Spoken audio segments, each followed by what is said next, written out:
Welcome to Girls Gone Hallmark, a Hallmark review podcast. I'm Megan, and I'm a longtime Hallmark movie fan. I'm Wendy. I'm a former Hallmark hater. Today we're discussing Junebug, which originally premiered, my notes say appeared, on the Hallmark channel on Saturday, August 3rd. Hang out with us when the podcast is over. Follow us on Instagram. We have 2 accounts, Megan and Wendy, and Girls Gone Hallmark. Come into our Facebook group. It is simply called Girls Gone Hallmark. I noticed we are nearly at 800 people in that group. It's very exciting. I think we are the best Hallmark group. Big words. I love it. On Facebook. It's because people are cool there. It's a great group. There's no fighting. It doesn't get nasty. Yeah. So we have our Facebook group. You can always email us at our Girls Gone Hallmark specific email, girlsgonehallmark@gmail.com. I did update our show notes to reflect. Both emails work. If you still have the old email, no worries. We will still get it. I have some emails to share with you today. I'm ready. The first is from Steve. This is feedback on A Dickens of a Holiday. Hello, ladies. How both of you gave a thumbs down to this movie the first time you reviewed it is really remarkable. Hallmark has so few movies that are fantastic that it's hard to miss them. He says, oh, well, glad you see it differently now. Enjoy the pod, although the lead indicator to your postable fans this summer had me listening less. I tried, but I can't stand the series. Thanks for reading, Steve. So many thoughts. First of all, I didn't know that you had given A Dickens of a Holiday a thumbs down in the first watch. I don't believe that to be the case. No, I don't think I disliked it. You did.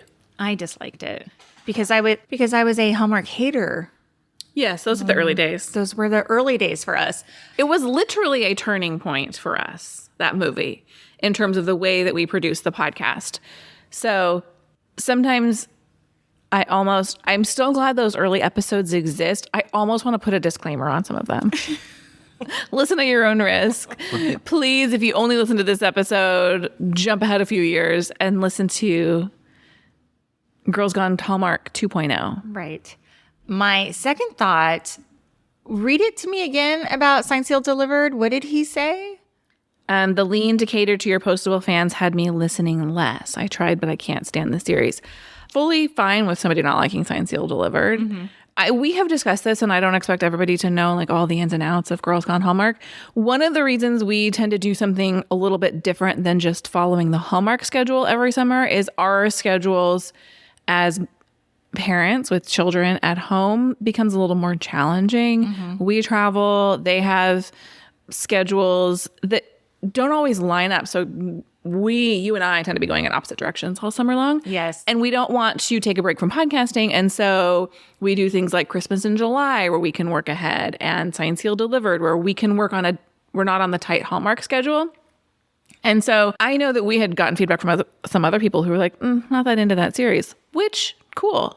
We are in like the middle of wrapping up Signed, Sealed, Delivered while also leaning hard back into Hallmark new offerings. We will be covering Hallmark's full schedule in the month of August. So hopefully people come back.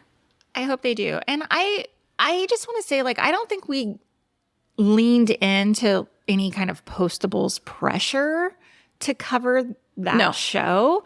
If we didn't do Signed, Sealed, Delivered, we would have probably just picked fan favorite movies all summer long and covered those. Yes.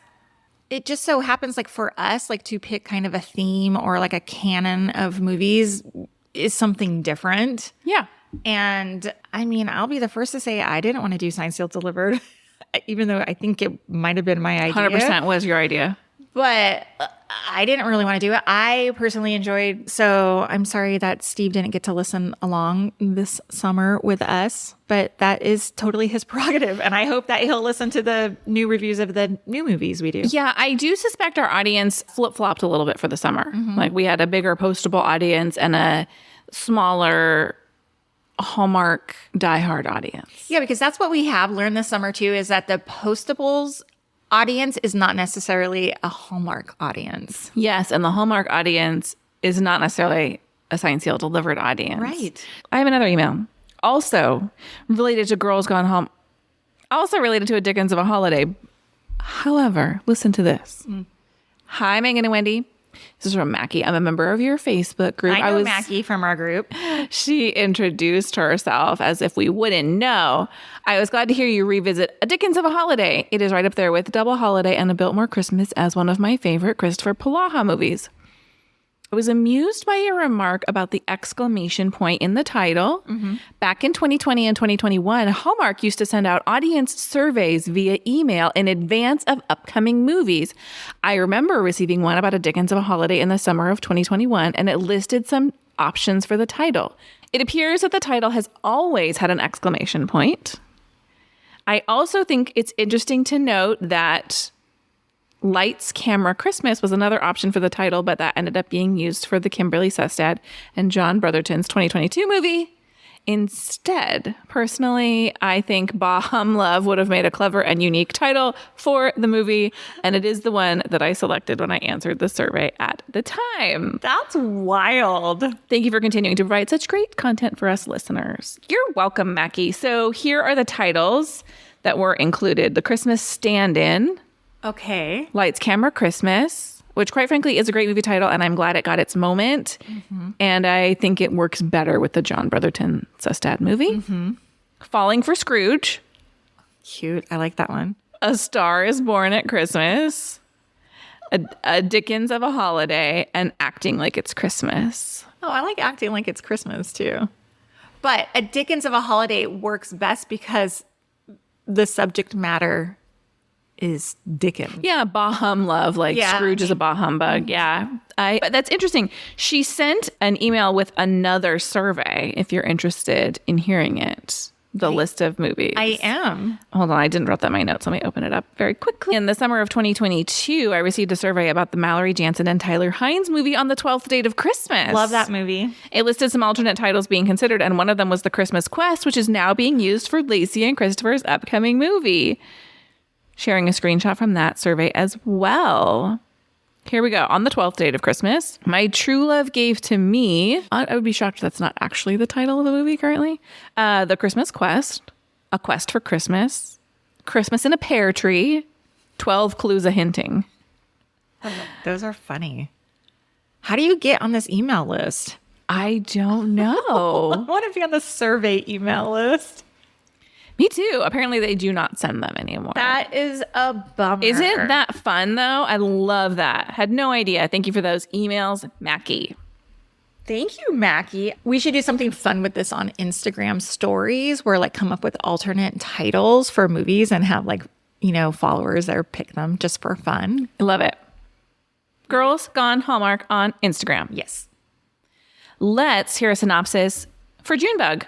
Juniper, a book editor turning 40, is magically reconnected with an 8-year-old version of herself who questions her life choices, including the dream of writing her own stories. Stars Autumn Reeser, Erin O'Connell, and Mila Jones. This movie was executive produced by Antonio Cupo and Autumn Reeser, who appeared together in a movie we loved, Love at the Thanksgiving Day Parade. Yeah, if you haven't heard that review, we did it with the guys from Deck the Hallmark. It's a funny episode. And with fall coming around, watch that movie if you've never seen that movie. It's great. It's a good movie. This movie we're talking about here, Junebug, was directed by David Weaver with 45 directing credits. David has kept busy working with Hallmark. A few highlights include Christmas Island and Lights, Camera, Christmas, we just talked about. He is also directing some of the episodes of the upcoming series, Holidazed. This movie was written by Summer Isreal Johnson, and this is Summer's first full-length movie. Autumn Reeser, who plays Juniper, has 81 acting credits, and this is her first time we've seen her on Hallmark since the final installment of The Wedding Veil in early 2023. She will be making an appearance at the Hallmark Christmas Experience this holiday season. Fun fact, she will be at the Hallmark Christmas Experience the weekend we are going to the Hallmark Christmas Experience. Yes, Megan and I have just recently decided that we are going to go to Kansas City. We couldn't miss out. We had to be there.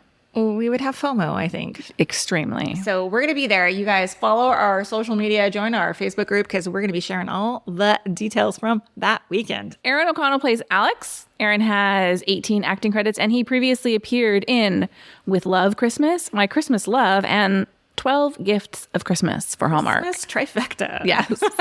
Mila Jones plays little Junebug. Mila has racked up 19 acting credits at just 9 years old. She has appeared in the movies North to Home, Christmas at the Golden Dragon, Guiding Emily, and Magic in Mistletoe. She will also appear in Holidazed.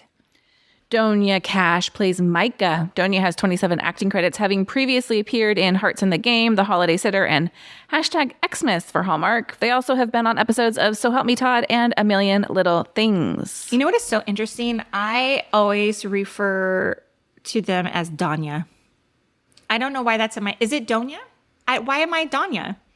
I could be wrong. I don't know. I have no idea. Call us Donya. We would love to have you on the podcast. Remember when we got a voice memo telling us how to pronounce Niall Mater? I do. Am I saying it right? Yes. I would love a voice memo for Donia and Cash. Yes, us too. I do remember that voice memo. She's part of our Facebook group. She's one of our regs. Yes. I'm not knocking the voice memo. I'm thrilled we got it. We needed it. We did. Or Niall Mater. Just butchering his name. For you know who else's name we butchered? Erin Krakow. I used to call her Krakow. I'm sorry, Erin. Oh, also Erica Tuvley. Even said it incorrectly in our interview with him and had to be corrected. I went in thinking we had it nailed. Okay. He's like, before we go on, let me stop you right there. How to say my name. Great introduction, but that's not who I am. I love Eric. I love Eric. Cheyenne Rouleau plays Kate. Cheyenne has 24 acting credits, most recently in Tip Line Mysteries, Dial 1 for Murder. She also appeared in A Dickens of a Holiday, a movie we recently reviewed here on Girls Gone Hallmark. Indeed. Stella Rusich plays May. Stella's career dates back to 1991, but she didn't appear on Hallmark until 2017 when she appeared in Signed, Sealed, Delivered, Home Again. Since then, she's appeared in 4 additional Hallmark movies to round out her 41 acting credits. Is Stella the woman I thought was from Beverly Hills 90210? Who is not? Yes. I can't remember that actress's name. I looked it up, but I didn't write it down. I thought she had a very similar look to the actress who played the mother of his stepsister. Yes. Suzanne. Suzanne, that's her name. Yes, yes. They have a similar smile. Antonio Cupo also makes an appearance as the judgy waiter. In addition to his producer credit, he has 76 acting credits and 14 producer credits. He is credited as a producer on Christmas on Cherry Lane and Christmas on Cherry Lane 2, titled to be announced. When are they going to announce? I'm imagining that movie. We've got to get at least one. It's going to be this season, year, right? But didn't they filmed all 3 at once, I believe? Wow. I enjoy that. I like that I see his name as an EP every once in a while. Mm-hmm, me too. Even though I do enjoy him as an actor as well. Let's jump into first impressions. Is it me or is Juniper giving brat? Ooh. We're going to have to explain what it is. I know we're going to have to explain what that means, but let me hear your first impression. Lots to love in this movie, but I couldn't help but focusing on the 2 supporting characters competing for the award of the most annoying roles. The child and who else? Nope, not the child. Oh. 2 adult women. We'll get into it. Oh my goodness. I don't know who you're referencing. I think you might agree with me when we get there. Oh my gosh. It's not a hot take. Okay. Do we want to explain what brat means? I'm going to do it right now. I mentioned in my first impression that I thought Juniper was giving brat. Now, I know that some of our audience may not get this reference. It's a very topical pop culture. Of the moment reference right now. And I read a great article that explained that the term brat is more of a concept and not a noun. And I'm not talking about little Juniper because y'all know how I don't like children in my Hallmark movies. I'm not calling that girl a brat in those terms. Yes. That us Gen Xers know. I'm not even talking about her. I'm talking about adult Juniper. And so brat is defined as a girl who is a little messy, maybe says some dumb things sometimes, who feels like herself, but also might have a breakdown and she does dumb things. I think It also was born out of like a Charlie XCX, her recent album. Those are quotes from Charlie XCX. Yes. Of what brat means. Yes. That's right. I didn't explain Kind of like, in its simplest terms, like a cool girl. Sure. Yeah. It's deeper than that, but that's where it comes from. Yeah. Kind of cool but complicated and figuring life out, but still has a voice in things and, you know. Yes. That's what I think. Okay. Now, I might be overthinking it. No, I think it's great. I don't know. What I wanted to say is that I think Hallmark and the writer, Summer Isreal Johnson, they gave us like this brat character without even like knowing it was going to be a thing. Sure. So I think that's kind of fun. Like I said, I may be trying too hard to put that term on this character, but I do kind of think maybe it applies to her. I like it. Overall, one of the big things I liked, and this is a quote from Autumn Reeser in an interview. She says, I think one of the beautiful messages of the movie, and a message that I've been championing for a long time, is it's never too late. It's always the present moment, so you're always on time. So many people don't take a stand for themselves or their hearts and give up on themselves. I think it's worth noting that following your dreams can happen in small doses. I'm here for this woman turning 40 and looking around at her life and deciding what she wants for herself. Yeah. I have similar notes. The concept of the movie, the subject matter, I thought had similarities to Savoring Paris. Another woman who was like, I'm not happy in my place in life. Yes. I'm going to go do something else. And that to me was a standout movie. I thought this movie as well was a standout movie simply based on subject matter alone, because I am all in on movies that do not center around some sort of like young romantic love. Yes. I love that Hallmark is finally giving movies that are hitting a wide demographic. Yeah, and they're not afraid to say she's turning 40. Not she's 29 and having a crisis about the direction her life is taking. Exactly. Yes. Give me more. I loved the chemistry between Autumn and Mila, her younger counterpart. Oh, Wendy didn't.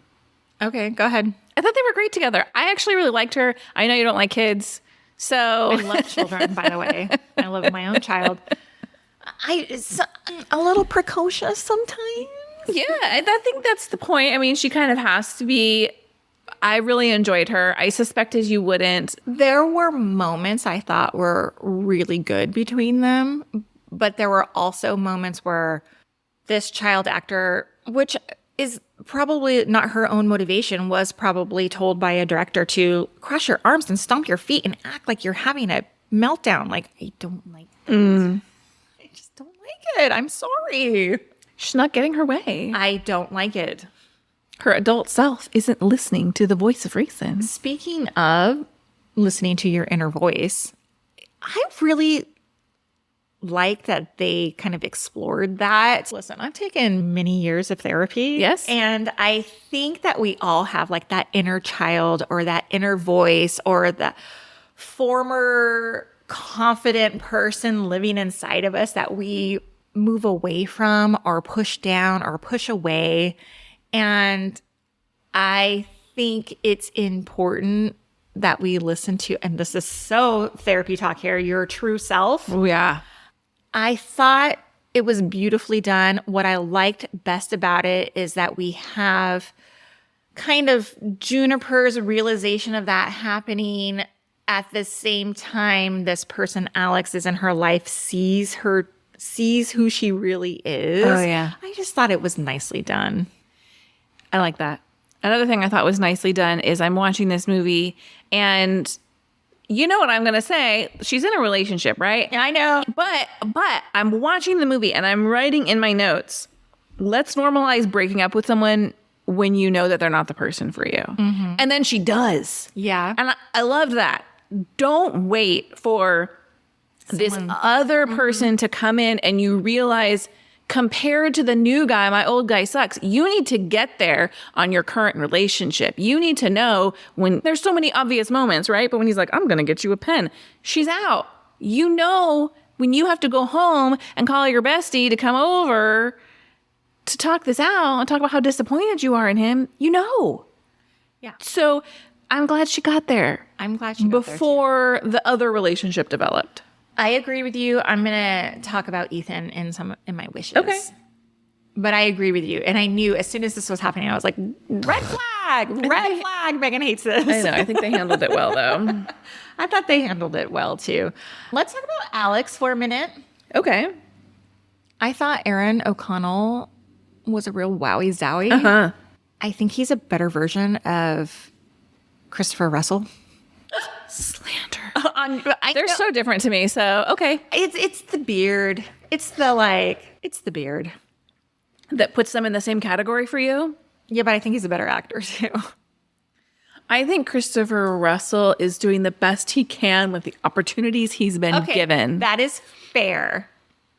I will be a Christopher Russell defender till the end. I really enjoyed Aaron O'Connell, too. I thought he and Autumn had great chemistry together on screen. I enjoyed their relationship. We get lots of smooches. Oh, my God. I love that. I don't have it written down in my notes that I'm reading right now, but I did write that down while watching the movie. Like, it felt very normalized. Like, goodbye, be gone, end of movie kiss. Like, that doesn't feel like real life. No, I like that we got to see the relationship develop in a realistic way. Yeah. A smooch on a first date is not uncommon. No. So I'm glad that we're seeing that. Me too. Really enjoyed their meet cute in the coffee shop. But I also thought, when they got mixed up over the coffee, I also thought she was being kind of a coffee snob in that moment where she's like, I am drinking an Americano. You have a caramel latte or whatever. Like, I was like, you don't have to be so not nice in this moment here. It was an accident. Yes. Right? Yes. I just didn't I thought she was kind of bitchy. She's like, I got my coffee. I'm going to go. And he's like, and I have no coffee. I thought it was funny. I liked it too. Hey, I have a couple more likes. Okay. I really love the say anything reference throughout the movie. That just hits for us Gen Xers, I think. And who came before Gen X? I don't know. Something between boomers and Gen X. But nobody ever talks about anything. You're right. Well, for me, that movie was a little bit older than I was when it came out, but I know the movie because it's a classic 80s movie. Yeah, right? I want to talk about that in a minute. I love the whole end of it when she's holding the boombox. I loved it. What I wished for in this moment is that they didn't get the rights to In Your Eyes by Peter Gabriel. I have many thoughts about rights, yes. Okay. And that's all I got. All right, let me just follow up on this say anything moment. And it's more of a question. I loved it too. But I wonder, is it enough of a cultural touchstone? And you answer this for me. I saw Say Anything in high school. I've maybe seen it twice. Mm-hmm. It's not a movie I can quote, but I definitely know the John Cusack with the boombox outside her window. It's a moment that's recreated in movies multiple times. She references his character name, Lloyd Dobler. She says, I want to be serenaded with someone with a boombox. But they watch the movie. They obviously don't show any of it because they don't have the rights. We don't hear any of it. We don't get the song. My question for you is, and maybe the answer is yes, is it enough of a cultural touchstone to just have those references and make it mean something to people? I think in terms of big 80s movies, this is lower on the list. Oh. If you were using something as a touch point, I would think that something like Pretty in Pink or 16 Candles has a wider appeal. Yeah. That people would understand a reference from the 80s like that. Yeah. To me personally, Say Anything, while I enjoyed, is a very depressing movie. I like a pop culture reference in my Hallmark movies. I think that's what I like. Well, here's what's funny is that I'm using a summer 2024 pop culture reference at the top of this episode. Indeed. That a lot of people I'm not getting. So, All right. Can I tell you about the people that bothered me in this movie? Yes. The mom and dad? Juniper's parents and her boss. I thought her boss was kind of a bitch. Woman on woman crime. I didn't like the way she spoke to Juniper. I didn't like the way she treated her. She just never listened to her. And then the whole situation with like the book, they get all the way through. Like the book is written, the book is illustrated, and she's like, yeah, this isn't the right move. You're too far in. She just felt very close-minded to me. She's like, this muralist couldn't possibly be an illustrator. You asked her to think outside the box. She thought outside the box, and I just found her off-putting. I thought her parents were so annoying. First of all, the way they spoke to her and constantly repeated each other was really annoying. I know some people like that. They just repeat what their spouse says. I repeat myself all the time. Listeners, you'll pull that out now that I've pointed it out, and I'm sorry I did. She's 40 years old. You need to love your daughter for who she is. You cannot shape her into the person that you think she wants to be anymore. Suggesting that she's doing everything wrong or she's too busy and she needs to have this birthday party that she tells you she doesn't want, just leave her alone. I would love to revisit this conversation when your child is 40. I'm not suggesting that parents don't look at their children and think, oh, that's not the life that I envisioned for them.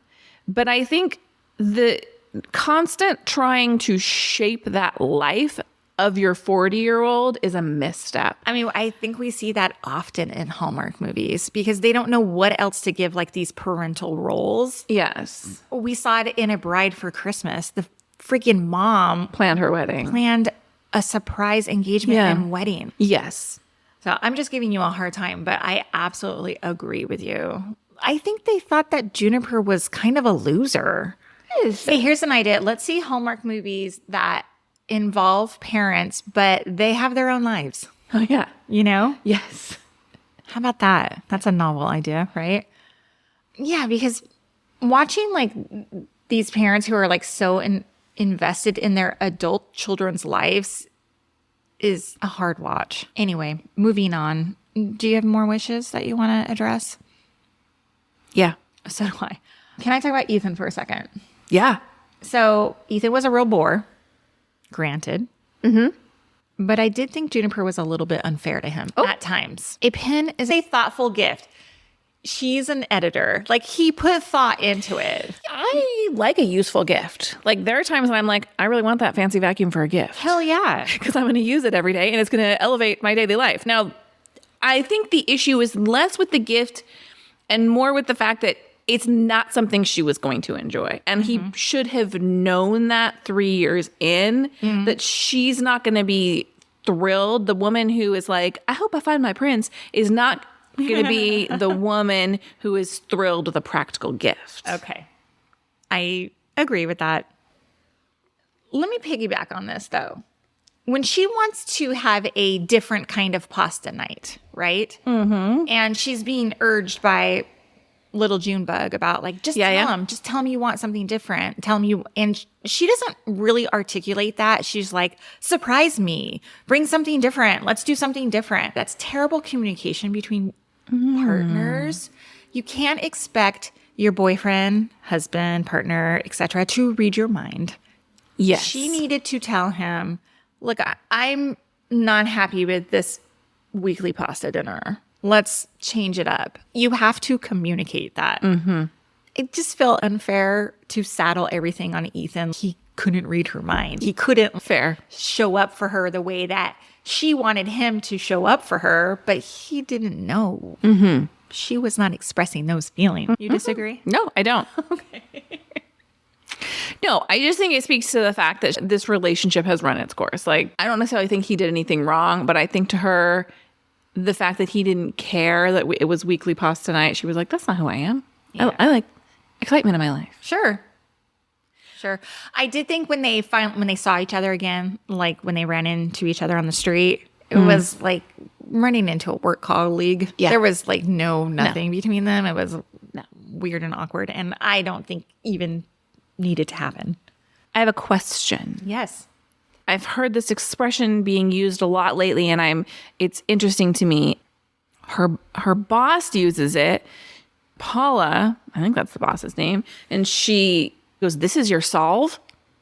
This is your solve?" I've heard the word solve being used as a noun in place of the word solution, which is the noun form of the verb solve. I even looked it up to see if solve is a noun. It's not.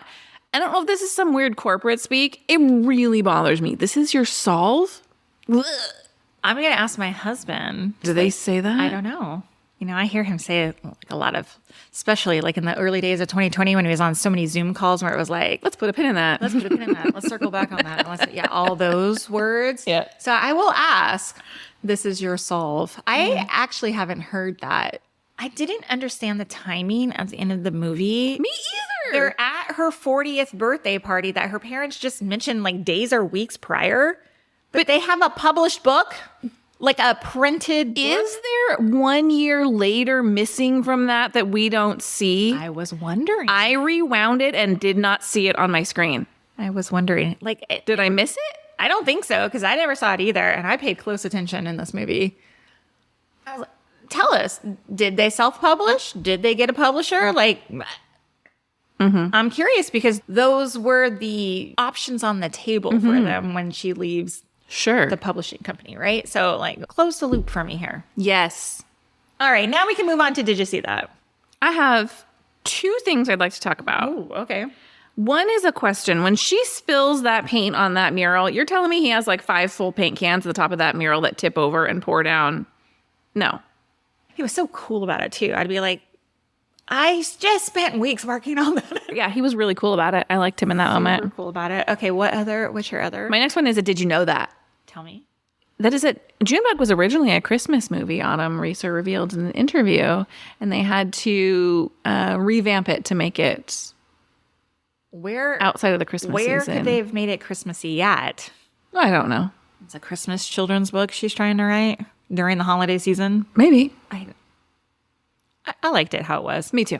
Works better. I have several. Did you see that? Let's do it. First of all, woof, green screen while she's driving. We haven't talked about a green screen in a minute, but this... It was bad. It was really bad. When she's driving and then when they're driving together. And speaking of driving, first, this is the quietest VW bug I've ever encountered in my entire life. They are maybe the loudest cars.